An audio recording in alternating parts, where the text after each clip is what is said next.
يا أيها الذين آمنوا أطيعوا الله ورسوله ولا تولوا عنه وأنتم تسمعون ولا تكونوا كالذين قالوا سمعنا وهم لا يسمعون إن شر الدواب عند الله الصم البكم الذين لا يعقلون ولو علم الله فيهم خيرا لأسمعهم ولو أسمعهم لتولوا وهم معرضون يا أيها الذين آمنوا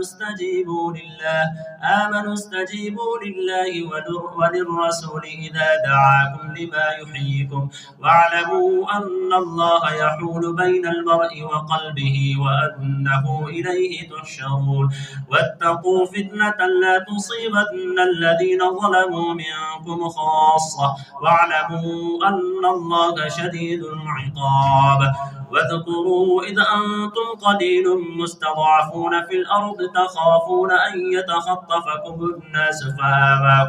فآواكم وأيدكم بنصره ورزقكم من الطيبات لعلكم تشكرون يا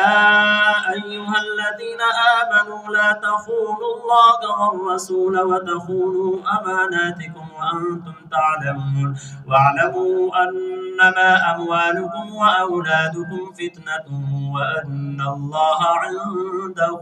أجر عظيم.